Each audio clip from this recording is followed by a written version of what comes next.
Assalamualaikum warahmatullahi wabarakatuh.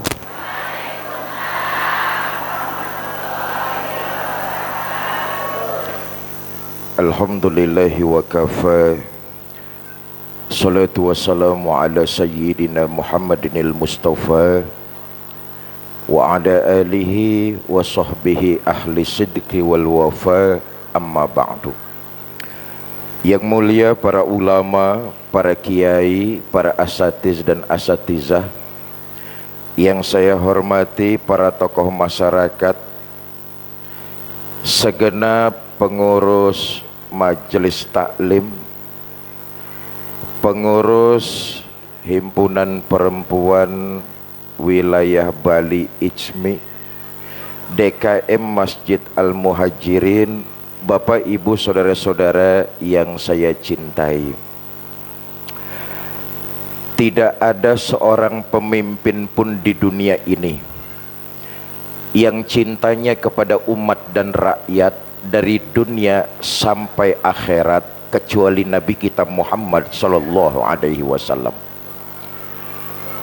Nabi itu cintanya sama umat dan rakyat enggak perlu diragukan lagi, zahir dan batin. Di dunia Nabi cinta kita, di akhirat Nabi bela kita. Bahkan dalam sebuah riwayat, nanti ketika kita umat Islam berjembat di atas Shiratal Mustaqim, Nabi berdiri mengangkat kedua belah tangan memohon kepada Allah, Allahumma salim salim, ya Allah selamatkan umatku yang sedang berjembat, selamatkan mereka ya Allah. Cintanya kepada umat dan rakyat zahir batin tidak perlu diragukan lagi. Maaf, pemimpin-pemimpin kita kalau cinta sama rakyat ada saat-saat tertentu saja. Mau pilkada baru cinta sama rakyat,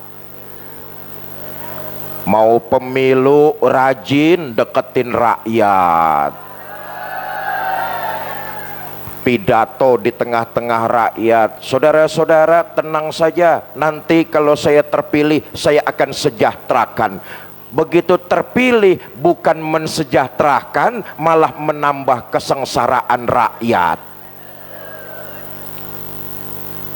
Coba lihat, saya pribadi sangat merasakan mumetnya ibu-ibu ngatur duit belanja di rumah.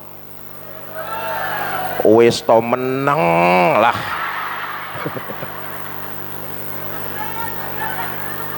Ibu dikasih uang sama suaminya 10.000 suruh belanja, dapat apa? Semua harga kebutuhan hidup melambung tinggi, semua harga naik. Betul ya Bu ya? Yang turun cuma harga diri aja. Beras naik, daging naik, minyak naik, telur naik, susu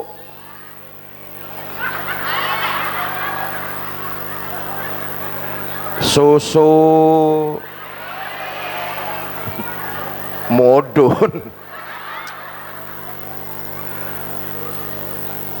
Bapak Ibu saudara-saudara, itu sebabnya kita umat Islam meyakini baginda kita Nabi besar Muhammad sallallahu alaihi wasallam pemimpin umat dari mulai dunia sampai akhirat, karena kecintaannya kepada umat dan rakyat tidak diragukan lagi. Apa bukti cinta Nabi kepada kita? Nih oleh-oleh nih sore ini nih. Mudah-mudahan pulang pengajian kita dapat oleh-oleh makin cinta lagi sama kanjeng Nabi. Apa bukti cinta Nabi? Dua aja yang pengen saya omongin. Mudah-mudahan dua ini selesai dalam waktu 5 menit nih. Ini maghrib jam berapa di sini? Jam 6.14. Sekarang jam 5, berarti pidatonya sampai jam berapa? Jam 8. Udah nggak bayar nawar sampai jam 8 lagi. Pertama, nih bukti cinta Nabi kepada kita nih. Bapak Ibu saudara-saudara, ayo lihat sejarah. Nabi itu rumahnya sederhana, rumahnya kecil, hidupnya sederhana, tidurnya di atas pelepah daun korma, kadang-kadang sampai berbekas di pipinya yang mulia. Allahumma sholli wa sallim mubarik alaih. Sayyidul Mursalin, penghulu para nabi dan rasul, hidupnya sederhana, rumahnya kecil, tidurnya geletak beralaskan daun korma sampai berbekas di pipinya yang mulia. Sarapan paginya seteguk air zam-zam, sepotong roti, kadang-kadang 1-2 butir korma. Dalam kondisi yang sangat sederhana, Allah menawarkan bantuan. Wala saufa yu'tika rabbuka fatarda. Muhammad, kamu pengen apa? Ngomong saja, semua akan aku berikan asal bisa membuat hati kamu senang. Mau apa Muhammad? Ngomong. Mau harta yang banyak? Ngomong. Mau jabatan yang tinggi? Ngomong. Mau pangkat yang luas?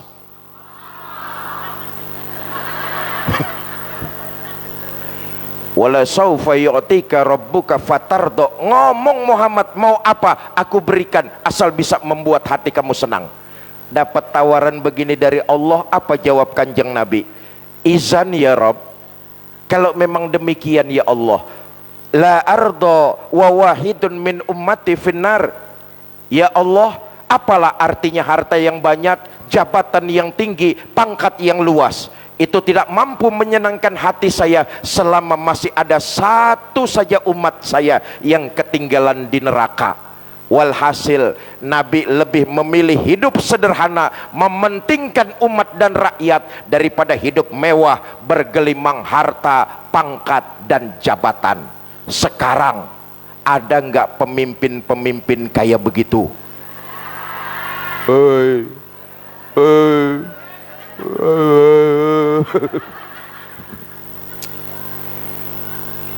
Terlepas dari kontroversi, saya setuju hari ini para menteri masih menjalani karantina selama 4 hari,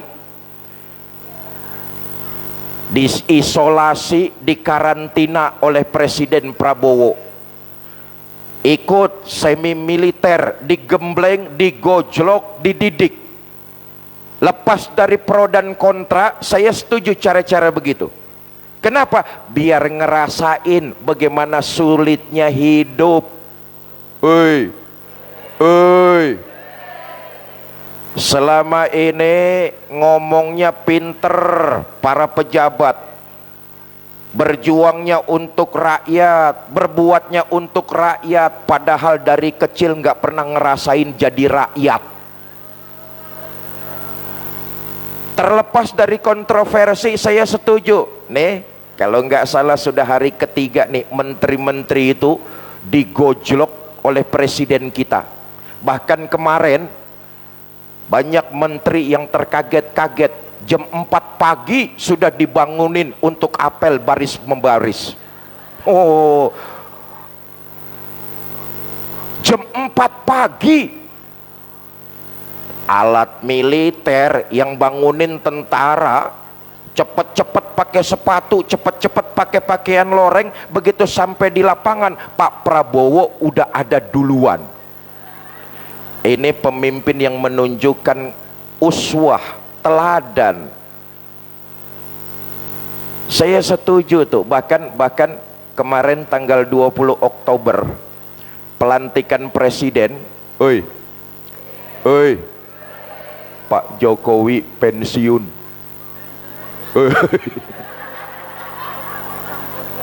Sampai 2029. Wow, begitu dilantik, jutaan rakyat Indonesia melihat, saya nonton itu paling depan depan TV. Ada beberapa pidato Pak Prabowo yang membuat kita rakyat optimis. Oi, Presiden anyar harus optimis. Pak Prabowo bilang sebagai presiden akan memberantas korupsi. Emang korupsi ini penyakit akut stadium 4. Bahaya ini. Kata Pak Prabowo begini, korupsi itu seperti ikan yang jadi busuk. Proses pembusukannya dimulai dari kepala, turun ke badan, turun lagi ke buntut. Itu Pak Prabowo yang bilang tuh, presiden yang ngomong tuh. Kalau terjadi korupsi persis kayak ikan yang jadi busuk. Pembusukannya dimulai dari kepala. Nyata kan dulu-dulu. Bansos turun dari atas disunat, turun lagi disunat, turun lagi disunat, sampai ke rakyat tetelan. Betul apa tidak? Maka dalam sambutannya sebagai presiden, Pak Prabowo, beliau dengan semangat menggebu-gebu, kata Pak Prabowo, kabinet saya merah putih yang saya pimpin akan memberantas korupsi. Akan. Akan.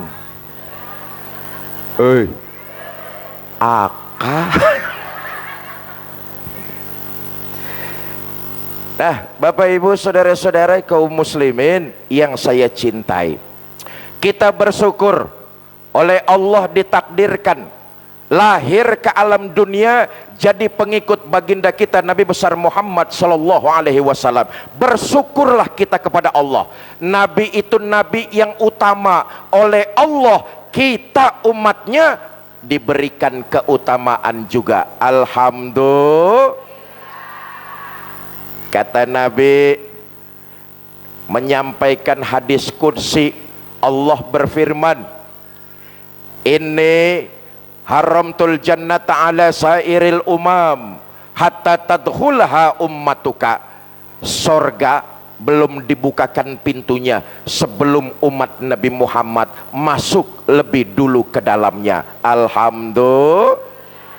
Inilah enaknya kita, Allah takdirkan lahir jadi umat Nabi Muhammad.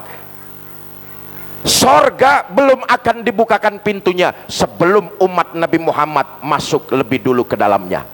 Nih, sore ini yang hadir di Masjid Al-Muhajirin ini ada 100 orang nih. 200 orang, 300 orang, 3.000 orang, campur yang goib di sawah-sawah sana.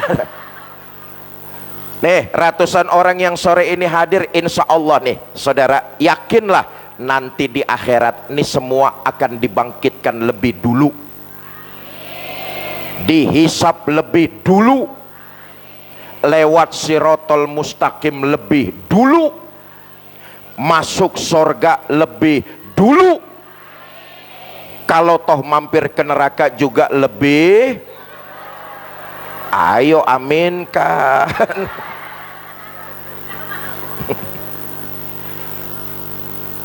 Yang kedua, bukti cinta Nabi kepada kita. Iya, saya cuma ngelihat jam doang. Saudara, nanti setelah terjadinya kiamat,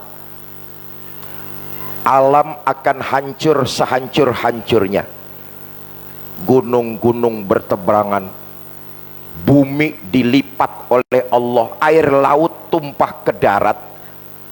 Alam ini hancur sehancur-hancurnya.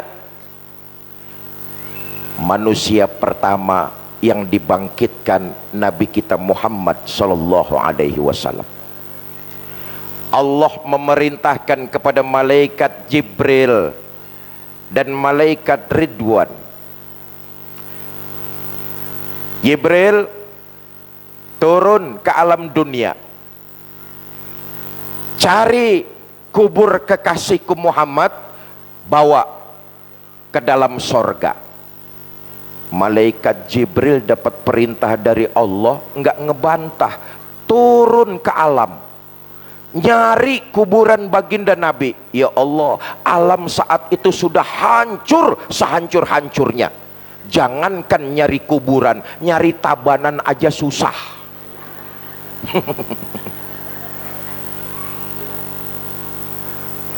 Malaikat Jibril sujud kepada Allah sambil berdoa, ya Allah, kiranya terbelahlah bumi yang mengubur jasad kekasihmu Muhammad sallallahu alaihi wasallam.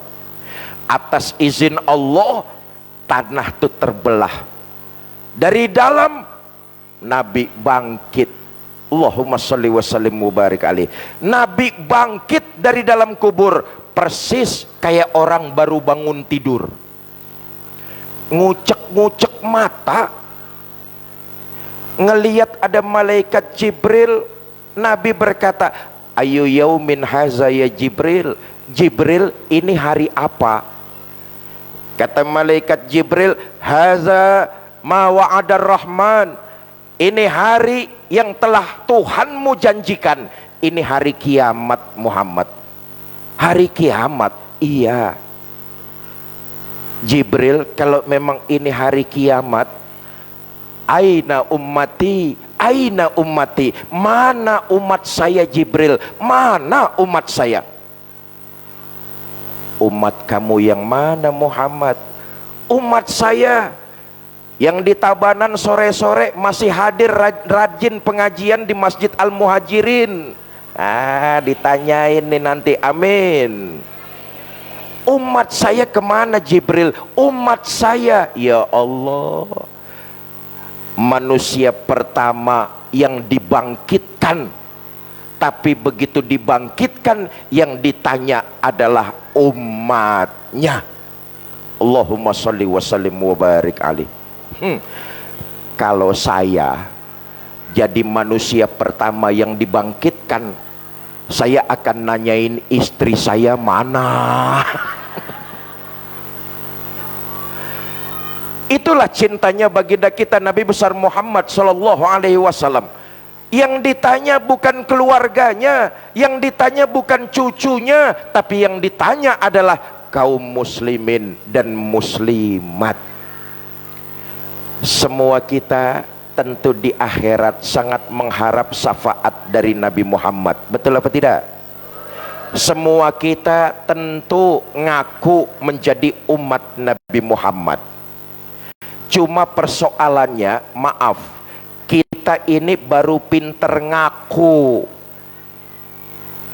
Apa enggak boleh Ustadz? Boleh. Yang namanya ngaku itu mudah dan murah. Siapa juga boleh, siapa juga bisa ngaku. Tapi persoalannya di akhirat nanti, kita diaku apa tidak sebagai umat Nabi Muhammad sallallahu alaihi wasallam. Hidup di Tabadan ngaku umat Nabi mah boleh, tapi persoalannya di akhirat nanti, apa kita diaku atau tidak sebagai umat beliau. Ini masalah utama nih. Sama juga begini, Bu, Ibu kenal sama Pak Prabowo Subianto? Ngaku. Prabowo kenal sama Ibu? Kasihan deh lo. Apa bedanya? Kita nih baru pinter ngaku sebagai umat baginda Nabi. Tapi mulai sore ini dan seterusnya, ayo jangan cuma kita pinter ngaku, tapi berupayalah supaya di akhirat nanti kita diaku sebagai umat baginda Nabi besar Muhammad sallallahu alaihi wasallam. Paling tidak dua saja yang ingin saya sampaikan. Pertama, kalau kita pengen diaku sebagai umat Nabi, kerjakan sholat yang berkualitas. Sholat itu bukan cuma sekedar mendirikan kewajiban, tapi sholat adalah merupakan media untuk kita melakukan perubahan diri. Maaf nih, maaf. Masih banyak di antara kita umat Islam yang mendirikan sholat hanya terjebak gugurin kewajiban. Sejauh mana nilai-nilai sholat membentuk kepribadian, kita males koreksi, kita males introspeksi. Makanya jangan heran kalau ada orang sholatnya rajin, maksiatnya tekun, sholatnya getol, tapi ngomongin orang jalan terus. Oi, di kampung sebelah sana tuh sholatnya merajin, tapi mulutnya doyan ngomongin orang. Tuh di kampung sebelah sana, kampung sebelah sana. Saya tanya, orangnya pindahan dari kampung sini katanya nih. Berapa banyak di antara kita saudara-saudara yang dalam mengerjakan ibadah sholat hanya sekedar menggugurkan. Padahal sholat bukan cuma sekedar mengerjakan kewajiban, tapi sarana media melakukan keperbaikan diri. Kita lihat orang yang sholatnya berhasil, dia akan berusaha semaksimal mungkin menyingkirkan sifat sombong. Ini penting nih. Saya ulangi sekali lagi, di antara keberhasilan sholat membentuk kepribadian, orang yang sholatnya berhasil, dia akan berusaha menyingkirkan sikap sombong. Kenapa? Sholat mengajarkan untuk jadi manusia yang rendah hati. Anggota badan kita yang tinggi dan mulia adalah kepala. Betul apa tidak? Saya tanya, kepala kita ini mahal apa enggak nih? Mahal apa enggak? Mahal. Apa buktinya? Tanya sama lurah. Lurah nggak bakalan mau tanda tangan KTP kalau fotonya bukan gambar kepala.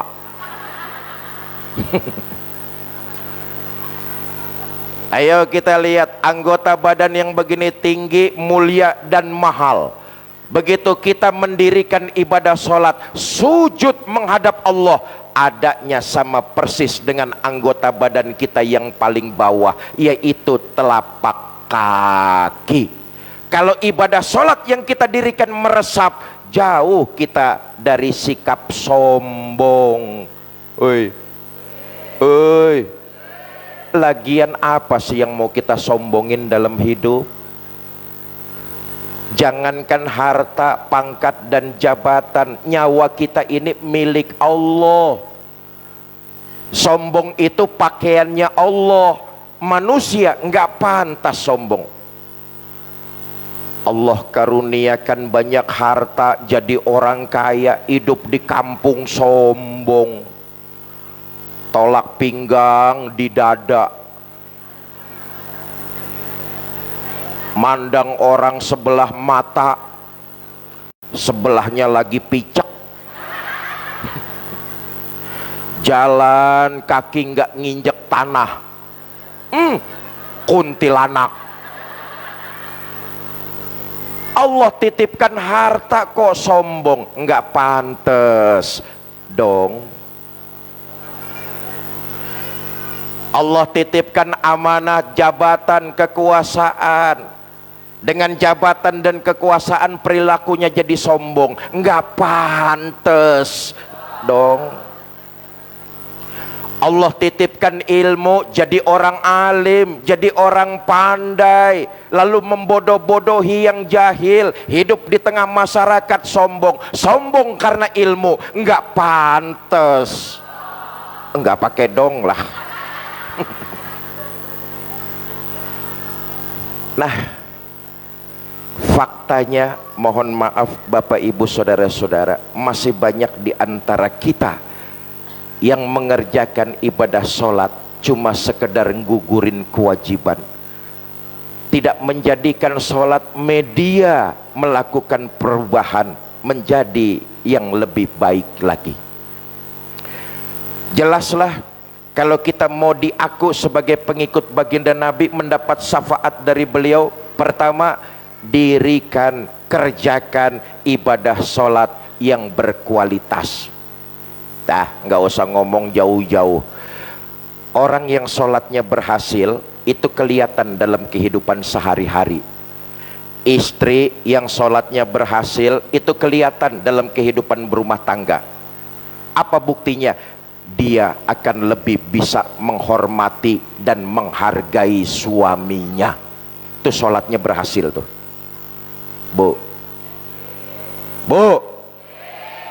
urusan ini belaga budak ibu-ibu nih.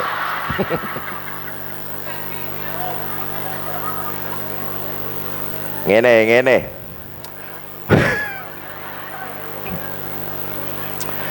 Bagaimanapun pintarnya seorang istri, bagaimanapun banyaknya penghasilan sebulan yang ia kumpulkan, tapi ingat, selama suami tidak melanggar perintah Allah, kewajiban istri adalah taat kepada suaminya.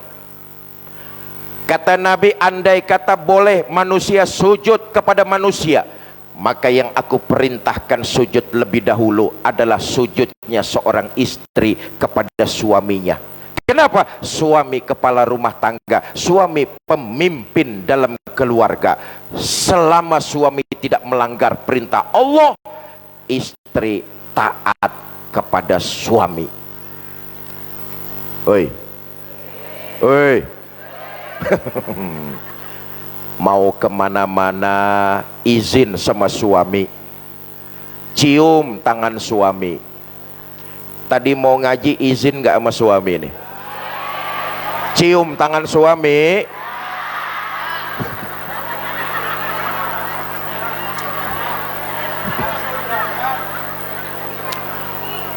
Boro-boro cium tangan, yang ada campur merentah. Mas, saya mau arisan, itu jemuran kalau hujan angkatin mas ya.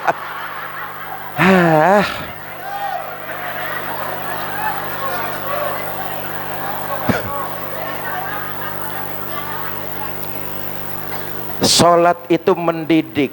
Kalau kita istri, jadilah dengan sholat yang kita dirikan, jadi istri yang solehah, istri yang menyenangkan hati suami selama suami tidak melanggar perintah Allah. Bu,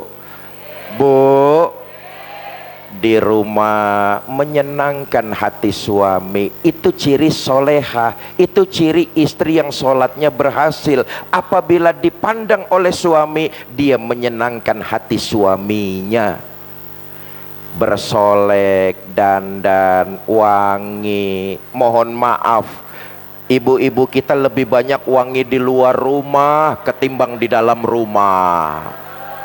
Ayo ngaku lo. Mau arisan wangi, mau kondangan wangi, mau pengajian wangi, mau tidur sama suami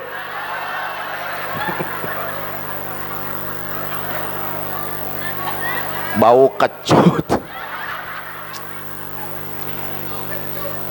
kaki bau remason, badan bau autan, naik ke leher bau minyak tawon. Ibu-ibu Jakarta, ibu-ibu Tabanan, insya Allah sama.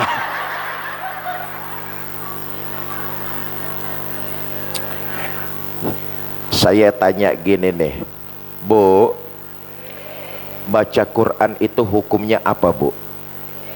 Sunnah. Menjawab dan memenuhi panggilan suami hukumnya apa, Bu? Wajib. Mana yang harus didahulukan antara sunnah dan wajib? Pinter. Besok hari Minggu suami libur kerja, ada di rumah. Ibu habis sholat zohor baca Quran di ruang tamu. A'udzubillahi minasyaitonirrajim. Suami dari dalam kamar ndehem.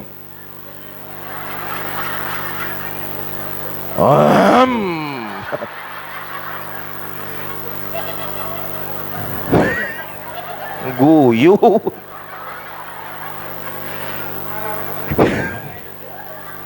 Ibu tahu maksud deheman suami, tutup Qurannya, Shadaqallahul azim. Insya Allah pahala bacaan Qurannya dapat, pahala memenuhi panggilan suaminya juga dapat. Cuma kasihan malaikat bingung. Nah, saya katakan tadi, istri yang sholatnya berhasil, dia akan lebih bisa menghargai dan menghormati suami. Selama suami tidak melanggar perintah Allah, istri taat kepada suami, itu cerminan sholatnya berhasil.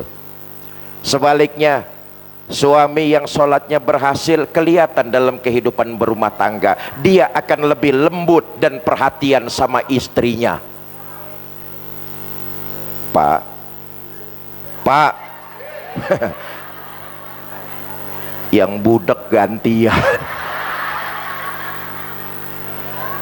Suami yang sholatnya berhasil kelihatan dalam keluarga berumah tangga, dia akan makin lembut dan perhatian sama istrinya. Ya Allah, contohnya adalah baginda kita Nabi besar Muhammad Sallallahu Alaihi Wasallam. Nabi itu sholatnya luar biasa, Nabi itu paling sempurna, rukun syaratnya paling sempurna, khusyuknya luar biasa. Tapi lihat, selesai Nabi sholat, Nabi kembali kepada kehidupan keluarga, beliau paling lembut dan perhatian sama istrinya. Terbukti banyak riwayat yang menceritakan ini. Satu contoh, Nabi itu sangat lembut menjaga perasaan istri. Nah, ini perlu nih Pak dah, ibu-ibu pura-pura nggak denger aja dulu lah. Ini perlu nih Pak, istri kita itu makhluk berjenis wanita. Perasaannya lembut, hatinya halus. Dia akan terasa ditampar dengan ucapan ketimbang pakai tangan. Kalau istri kita tampar pakai tangan, mungkin sakitnya cuma 1 jam 2 jam, habis itu berhenti nangisnya, hilang rasa sakitnya. Tapi kalau istri kita tampar pakai ucapan yang menyakitkan, sampai mati istri akan mengingat kata-kata keluar dari mulut kita yang menyesakkan hatinya.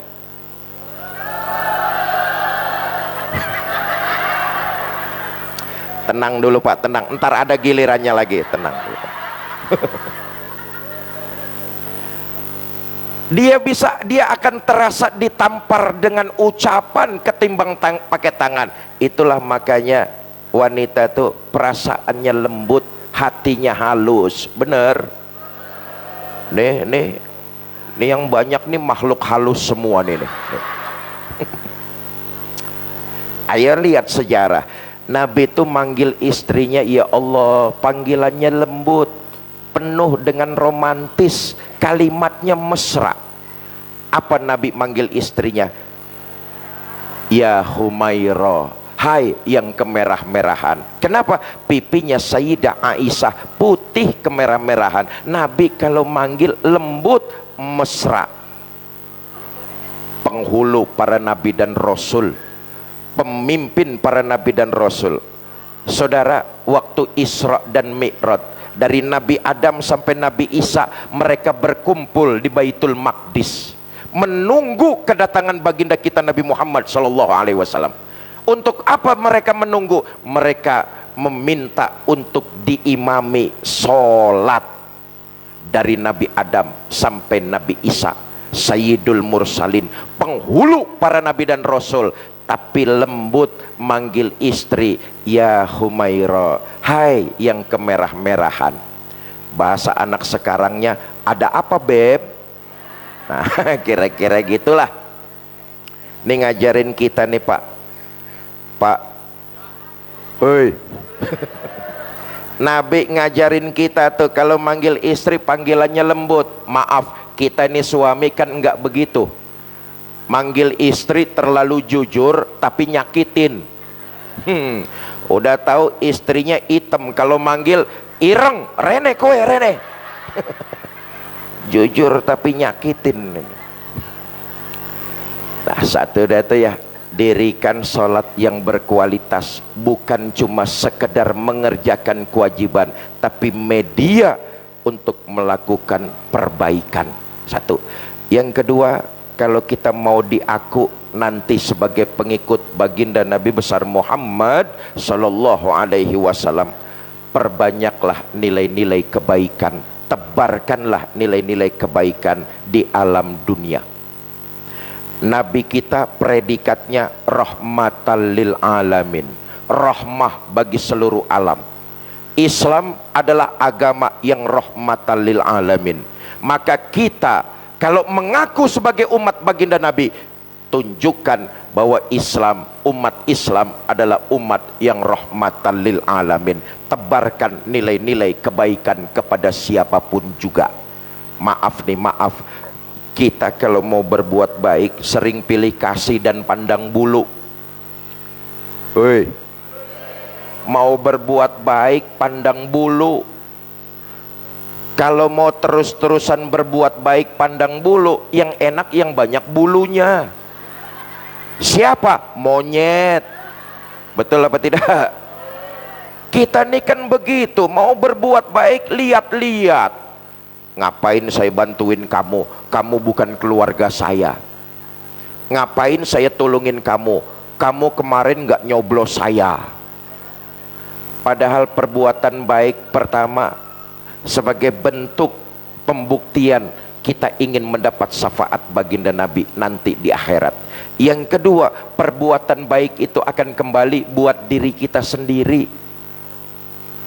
Apa yang kita lakukan, sekecil apapun perbuatan baik, itu manfaatnya akan kembali buat diri kita. Nih yang datang nih sore ini nih calon-calon jenazah semua ini. Betul. Ada jamaah Masjid Al-Muhajirin yang hidup terus-terusan. Ini semuanya pasti bakalan mati. Bener apa enggak? Ada orang Tabanan yang hidup terus-terusan. Calon bupati belum tentu jadi bupati. Calon mati pasti. Betul. Calon wali kota belum tentu jadi wali kota. Calon mati pasti. Calon gubernur belum tentu jadi gubernur. Calon mati pasti. Ketua DKM Al-Muhajirin bakal mati apa enggak? Mati. Ketua Majelis Taklim Al-Muhajirin, bakal mati apa enggak? Mati. RT bakal mati apa enggak? Mati. Saya yang lagi duduk di sini bakal mati apa enggak? Sentimen itu mah. Nah, kata Nabi itu, ntar begitu waktunya malaikat maut datang menjemput, semua kita akan ngalamin, semua kita akan merasakan apa yang disebut mati. Ketika malaikat maut datang menjemput, tidak ada kekuatan apapun yang sanggup menghalanginya. Semua kita yang sore ini hadir akan merasakan apa yang disebut dengan kematian. Dicabut ruh kita, terbujur kaku jasad kita. Mulailah tetangga, keluarga datang ngurusin. Betul apa enggak? Dimandiin, dikapanin, disolatin, dinaikkan jasad kita ke atas kendaraan yang paling serem, namanya keranda jenazah. Siapa yang naik kendaraan itu pasti mati. Belum pernah ada yang gagal. Bismillah wa ala millati rasulillah, diangkat setelah disolatkan tuh, jasad kita diusung kemana? Kuburan. Kenapa? Kontrak habis. Itulah Bismillah wa ala millati rasulillah, diantar jasad kita ke kuburan. Yang nganter kata Nabi cuma 3, ahluhu wa maluhu wa amaluhu, keluarga, harta, amal, perbuatan. Yang baik dan yang buruk itu yang nganterin tuh. Tapi sayang yang 2 pulang. Siapa yang pulang? Ahluhu wa maluhu. Yang tinggal menemani kita tidak lain dan tidak bukan amal perbuatan yang baik dan yang buruk. Itulah bekal yang harus kita pertanggungjawabkan. Kalau memang kita ingin diaku sebagai umat baginda Nabi, tebarkan nilai-nilai kebaikan, tunjukkan bahwa kita umat yang rahmatan lil. Bapak Ibu saudara-saudara mau menebarkan kebaikan? Ya, yang jawab 50 orang. Saudara-saudara mau menebarkan kebaikan? Mau berupaya menjadi umat baginda Nabi? Mau jadi umat yang rahmatan lil alamin? Mau memperbanyak ibadah? Saya tes sore ini. Ibu bapak saudara-saudara mau ikut sedekah? Bawa uang berapa? Mangewu. Masuk kebun binatang aja 100.000 tiketnya. Itu lihat monyet. Masa lihat Fikri Zainuddin MZ mangewu. Mahalan monyet ketimbang saya itu. Ya, tapi kita tahulah yang namanya sedekah itu kan yang penting ikhlasnya, nggih. Sebab kata Nabi, terangi alam kuburmu. Ya Allah, alam kubur kita tuh gelap gulita, sepi sunyi. Nabi pesan tuh, terangi alam kuburmu dengan apa? Dengan perbanyak sedekah yang kau lakukan di alam dunia. Rupa-rupanya amalan sedekah kita itu jadi pelita, jadi lentera, jadi cahaya yang menerangi kubur kita masing-masing. Ustadz, kalau gitu saya ikut sedekahlah Ustadz 1 juta. Cahaya kuburnya terang, lampu neon. Ustadz, saya ikut sedekah 100.000 Ustadz, patromak. Ustadz saya 10.000 Ustadz, lilin. Ustadz saya mangewu Ustadz, pentol korek, lumayan masih remeng-remeng. Masih kelihatan. Bapak ibu saudara-saudara, ini amalan sedekah nyuwun sewu sangat dianjurkan oleh baginda Nabi.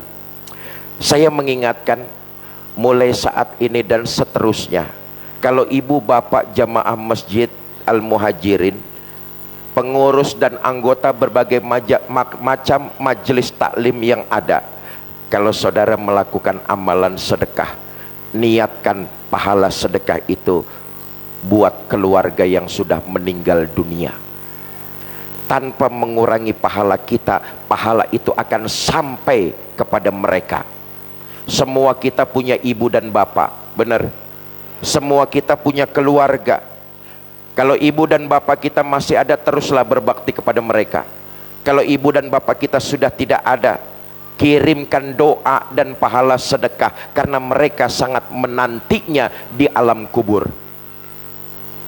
Bu, alam kubur pilihannya cuma 2, nikmat kubur atau siksa kubur. Kalau keluarga kita yang hari ini berkalang di dalam tanah, amalan kebaikannya banyak, mudah-mudahan mereka semua mendapat nikmat kubur, amin. Tapi kalau amalan kebaikannya kurang, tidak bisa menjawab pertanyaan munkar dan nakir, mereka sudah mulai mendapat siksa kubur. Sampai kapan? Sampai datangnya hari kiamat. Perbedaan waktu di alam dunia dengan di alam kubur jauh berbeda. 1 hari di alam kubur, 1000 tahun di alam dunia. Yang bisa meringankan siksa kubur adalah doa dan kiriman pahala sedekah yang kita lakukan dari alam dunia. Itulah bentuk berbaktinya anak walaupun ibu bapaknya sudah meninggal dunia. Tapi jangan lupa kirimkan doa dan pahala sedekah kepada mereka, karena mereka mengharapkan itu. Mereka sudah tidak bisa berbuat baik lagi. Quran mengabadikan, hari ini, saat ini miliaran orang sudah berkalang di dalam tanah, betul apa tidak? Quran menyatakan tuh, tiap saat mereka memohon kepada Allah untuk dihidupkan kembali. Walaupun cuma 1 tarikan nafas saja, mereka ingin melakukan amalan sedekah dan ingin jadi orang yang baik. tapi nggak pernah dikabulkan oleh Allah, karena mereka sudah pernah diberikan hidup di alam dunia. Bayangkan kalau kita kelupaan nggak doain ibu bapak kita yang sudah meninggal 2 hari saja, itu berarti mereka mengharapkan selama 2000 tahun. Oi, kalau kita kelupaan nggak membacakan Fatihah kepada ibu bapak kita 5 hari saja, ya Allah, mereka menanti mengharapkan selama 5000 tahun. Betapa kurang ngajarnya seorang anak 7 hari dalam 1 minggu nggak mengirimkan doa Fatihah. Fatihah itu kalau kita baca cuma 30 detik, cepat. Sehari semalam kita sholat 5 waktu, jamak kirimkan mereka Fatihah, senangnya luar biasa. Kelewatan, keterlaluan, kebangetan. Jadi anak orang tuanya sudah meninggal dunia, nggak pernah ngirimin doa, apalagi pahala sedekah kepada mereka. Untung ada hari Jumat, khutbah kedua, khotib di mimbar berdoa, Allahumma gfir lil muslimina wal muslimat, mu'minina wal mu'minat, al ahya. Orang-orang tua macam itu yang dilupakan anak keturunannya, mereka masih dapat kiriman pahala dari kaum muslimin di alam dunia. Nah, saya kembali, kalau kita mulai sore ini dan seterusnya melakukan amalan sedekah, kirim pahalanya tanpa mengurangi pahala kita. Pahala itu kita niatkan buat keluarga kita yang sudah meninggal dunia. Yang kita rasakan sore ini, yang kita punya hari ini, yang kita nikmati sekarang ini, itu buah dari pengorbanan dan perjuangan ibu bapak kita. Tanpa mereka kita nggak punya apa-apa. Tanpa mereka kita bukan siapa-siapa. Walaupun mereka sudah meninggal dunia, bukti bakti kita kepada anak, doakan mereka. Kirimkan pahala sedekah yang kita lakukan di alam dunia, insya Allah menambah keberkahan hidup kita di masa-masa yang akan datang. Nah, tadi sudah disampaikan oleh pengurus IJMI wilayah Bali. Ini hari saya kedua muter di sini, Provinsi Bali. Titik yang kelima. Saya aja lupa titiknya berapa ini. Titik yang kelima, insya Allah ada 12 kajian sampai Senin siang. Saya harus kembali ke Jakarta karena malamnya harus mengisi di daerah Majalengka, Jawa Barat. Pertemuan kita sore ini, silaturahmi kita hari ini, mudah-mudahan berlipat ganda pahalanya, amin. Yang memfasilitasi silaturahmi kita, pengurus IJMI wilayah Bali, Bu Haja Sri Bekti dengan pengurus-pengurus yang lain, DKM Masjid Al-Muhajirin, diantaranya majelis-majelis taklim yang dikoordinasikan ketua Majelis Taklim Al-Muhajirin, lalu Yayasan Cinta Darud Dakwah. Yayasan ini dibina oleh Ustadz Restu Sugiarto dan dipimpin oleh Ustadz Hardi. Program dari yayasan ini adalah mencetak 1 juta penghafal Al-Quran. Ini bukan program hayalan, ini program realistis. Kenapa? Ayo lihat data statistik. Indonesia itu jumlah penduduknya 275 juta jiwa. Betul apa tidak? Mayoritas beragama Islam 225 juta jiwa. Kalau kita umat Islam Indonesia ini kompak, bahu membahu, saling membantu, bekerja sama, rasa-rasanya penghafal 1 juta Al-Quran akan tercetus dari negara tercinta kita, Indonesia. Sekarang ini penghafal terbanyak itu Palestina. Mudah-mudahan di masa yang akan datang giliran Indonesia jadi terbanyak penghafal Al-Qur'annya. Amin. Dan mudah-mudahan di antara mereka salah satunya adalah anak-anak kita semua. Ini program bukan program hayalan, tapi realistis. 1 juta penghafal Al-Quran bisa terrealisasi kalau kita umat Islam saling bantu, bahu-membahu mewujudkan program tersebut. Nah, nanti akan disampaikan oleh Ustadz Restu sambil mengajak kepada kita semua untuk ikut berkontribusi. Kepada Ustadz Restu, waktu dan tempat saya persilakan.